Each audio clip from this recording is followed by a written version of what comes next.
Non.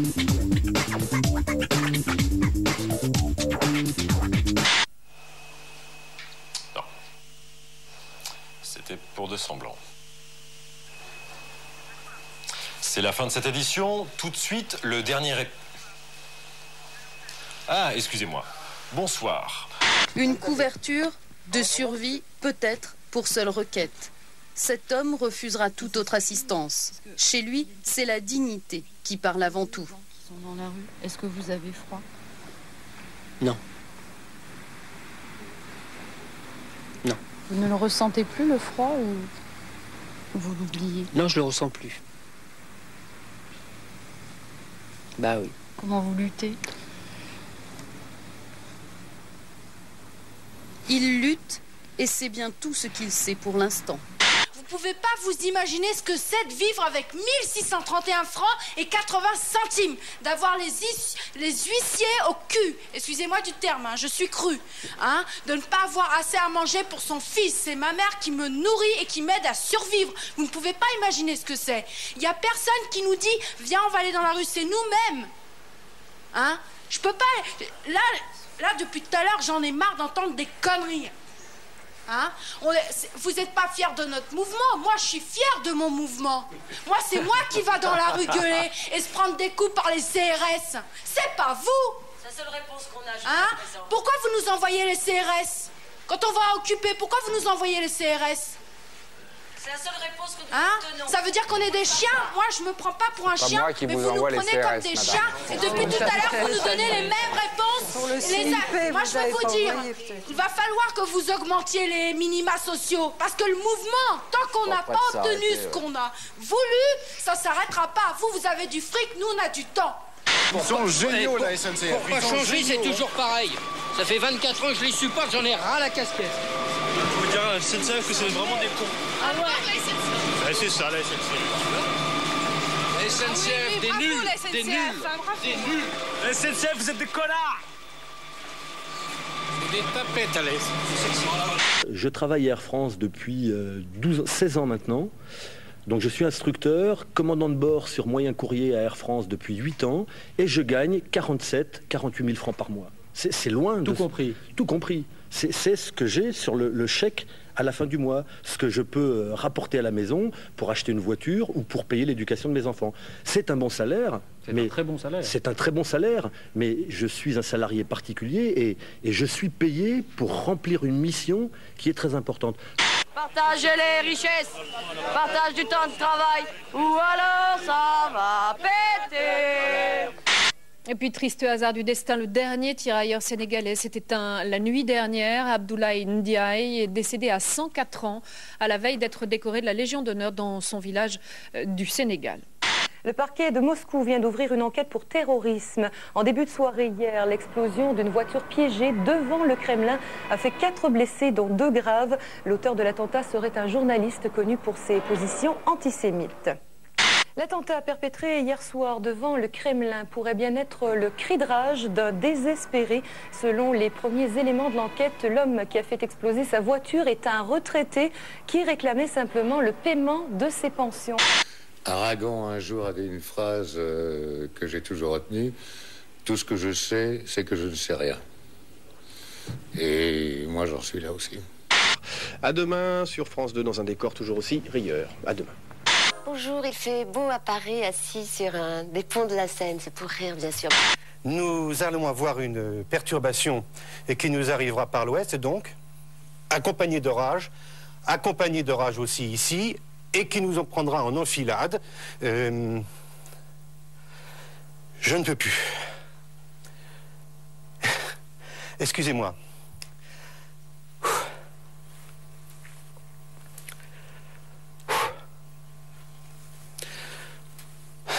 À l'ouest, donc. Non, je peux plus.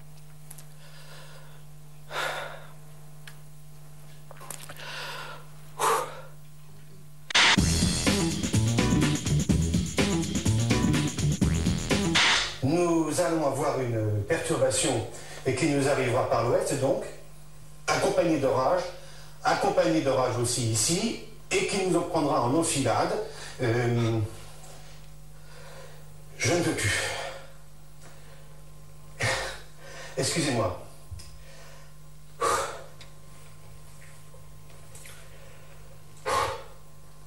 Coupez! Coupez! Non, je peux plus.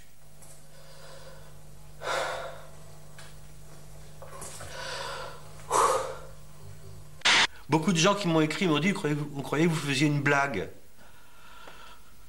J'aurais jamais fait une blague comme ça. On joue pas avec le... On joue pas avec un homme qui tombe. C'est pas drôle, un homme qui tombe. Et aujourd'hui, vous allez comment? Vous allez bien? Ben, ça va bien, ça va bien, ça va bien. Là, vous m'avez secoué, hein, franchement. Vous m'avez secoué avec ce truc-là parce que je l'ai pris dans la gueule quand même. Hein.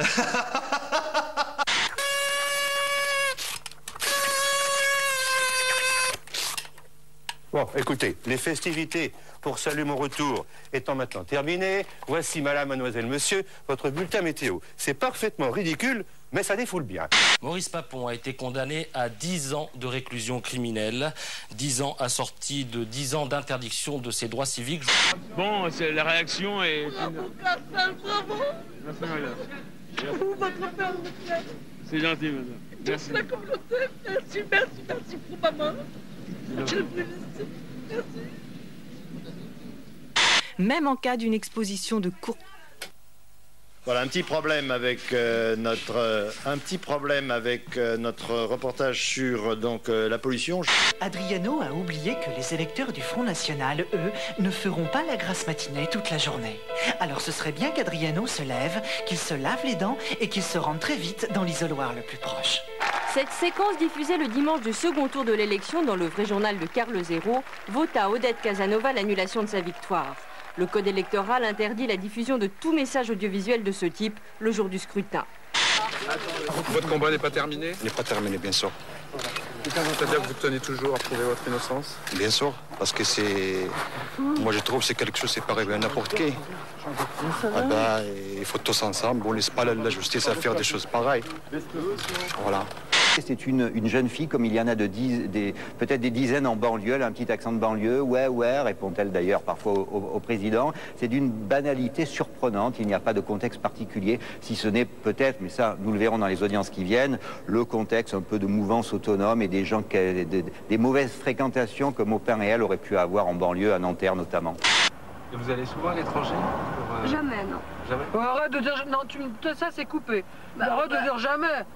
On me demande si je vais souvent. Souvent, tu dis jamais. Marrakech, c'est pas à l'étranger. Rome, c'est pas à l'étranger. Par rapport aux émissions, voilà. On n'est allé qu'une seule fois. On va à Rome, c'est pas à l'étranger. On n'y est pas encore allé. On n'y est pas encore allé, mais tu dis pas non, patate. C'est pas la peine de t'énerver. Non, mais je m'énerve pas, mais tu ne dis pas jamais. Mais j'allais continuer. Non, tu dis pas jamais. T'élimines parce qu'on a déjà fait des émissions, donc t'élimines jamais. Continue. Non, je te dis, j'ai le droit de te dire ce qu'il faut pas dire quand même, non? Tu dis pas jamais. Je me dis que une mère ne peut pas mentir à son enfant pendant 22 ans. Mais c'est vrai qu'en même temps, il y a toujours, quand je vais au tribunal, aux audiences, et quand j'entends les avocats adverses parler pour démentir tout ça, je ressors avec des doutes, ça c'est vrai. Je sais plus trop où j'en suis. J'ai tout à fait confiance, mes avocats ont été brillantissimes. Je vais vous ajouter simplement que je crois que dans la vie, les gens ressemblent à ce qu'ils sont et qu'ils ont les avocats qu'ils méritent. Voilà, et puis dans un autre style de musique très contemporain, un début prometteur pour Blast Off.